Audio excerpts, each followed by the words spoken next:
to ask the federal government to declare a state of emergency in the nation's security sector, condemn the killing of unarmed civilian and farmers of Zabarmari village of Tigray Federal Constituency in Borno State by suspected Boko Haram insurgency on Saturday.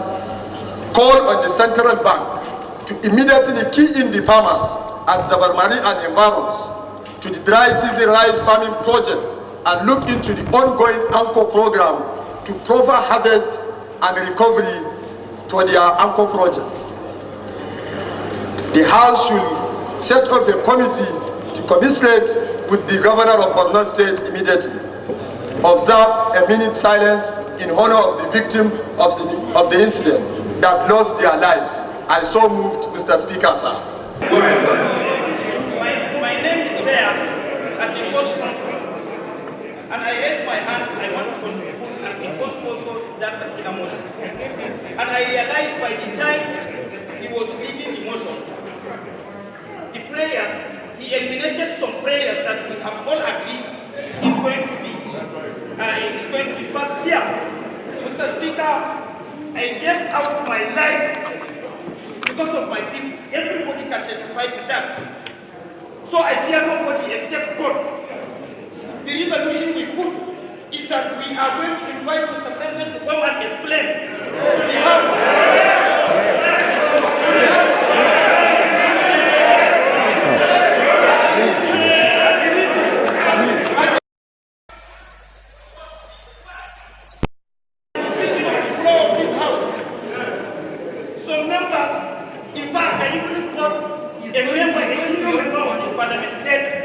If my people are displaced, who elected me to come here, didn't know that I was elected in IDP camps. Well, secondly, I've been saying that these security forces have been given all the support to the job. If we invite them, they will say they don't have enough equipment. Yesterday, the president said he has given them all the support to do the job. Unfortunately, they failed to do it. Secondly, Mr. Speaker, I said on the floor of this House that, excuse me, secondly, I said on the floor of this House that they are not taking the button to their doorsteps. And everybody resolved that yes, they are not taking the button to their doorsteps.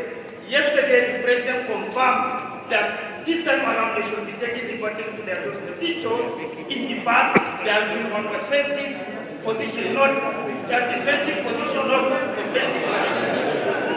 So, Mr. Speaker, my motion is that. My amendment is that Mr. President should be invited to come and explain the security situation in the country, especially in the Northeast.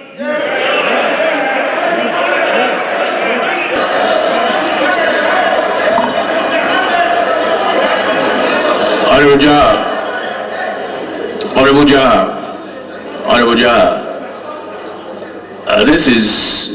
This is, you have a right to move an amendment. Nobody can take that away from you. Well, this is an appeal from the chair. Because we are talking about security matters, you and I know that the channel of discussion of security matters such as this will not be to invite the president to come and disclose issues of security and what they are doing. It will be counterproductive.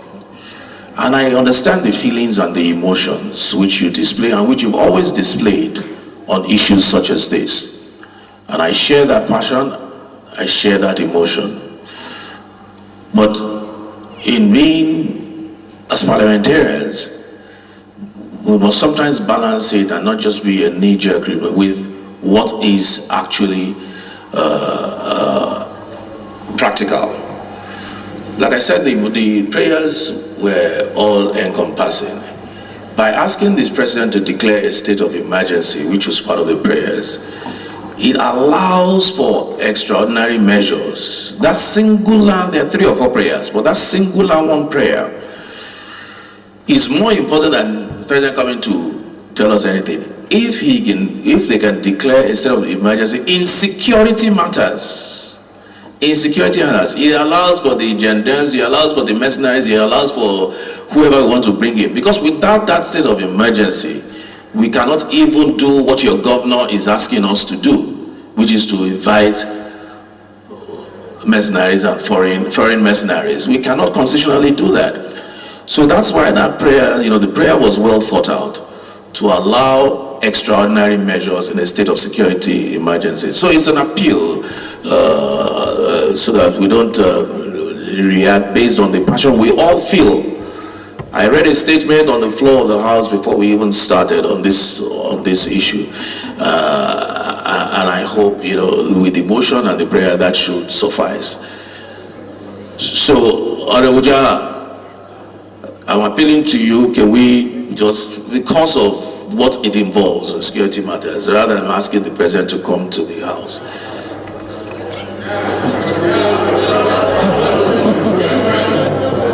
Position of all honorable members from Borno. If any one of them can raise hand and reject, this is the position. And everything I'm doing it because I will win the support of the members. If members say I should withdraw, I will withdraw. My concern is let my constituents know that we are not here bench warming. That's the most important thing. Let them understand that we are doing our own part and we allow the executive to do their own part. And God is watching us and is going to ask us.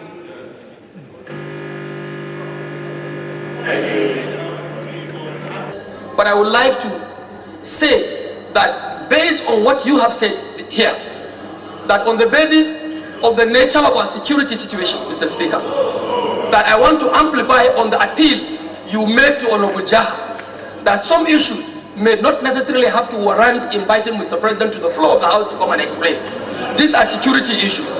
I also want to appeal to members of this great House that while I share the same emotion and concern for the matter raised, I want to appeal and still emphasize on the appeal by the Speaker that members do not have to go this far.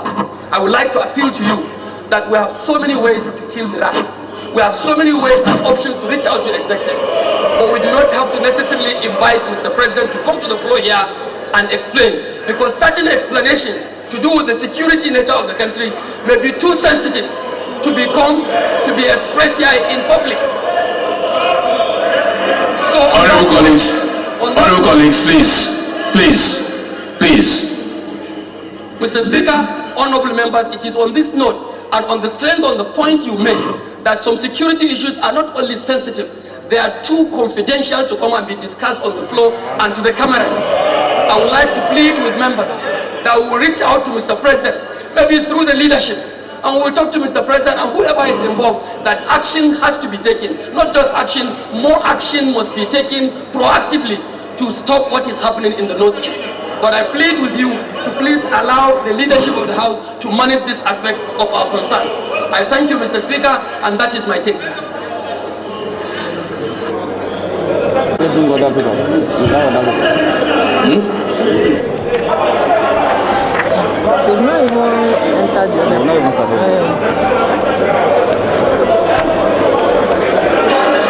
Thank you, Mr. Speaker.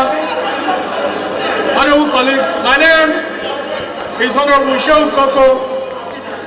I represent the good people of Koko. The opinion of Mr. Speaker, a majority of the members of this House, that Mr. President, because of the sensitivity of the security nature, that we cannot invite Mr. President to the House to brief the House on the issue of security. Security should always be discussed in a closed door. Like I've said,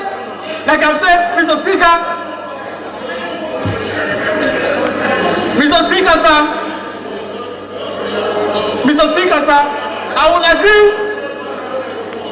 agree that the leadership of the House should meet Mr. President in the villa. Mr. Speaker, sir, like I've said, Mr. Speaker, like I've said, security issues are very sensitive. Mr. President he's trying his best. Mr. President, he's doing his best. Like all of us know, we are the people that are affected on this. So we cannot, it's my opinion. It's my opinion. I have every right to talk. I have every right to talk. It's my opinion. Mr. Speaker, thank you for projecting what I've said. So I want to appeal that the leadership of the House, should meet Mr. President in the villa to discuss this issue so that they will come back and brief the House. I saw the time, Mr. Speaker. Thank you very much.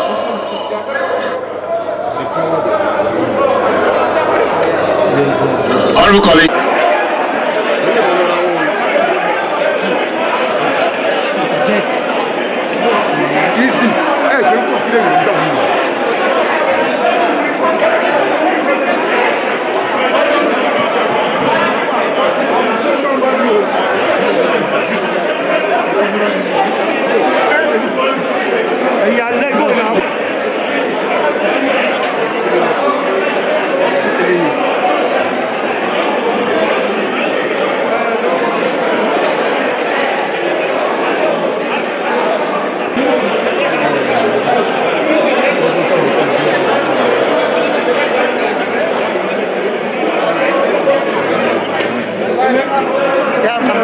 I'm a little disappointed where, and I bold to say, well, a lot of this noise and shouting down where it's coming from.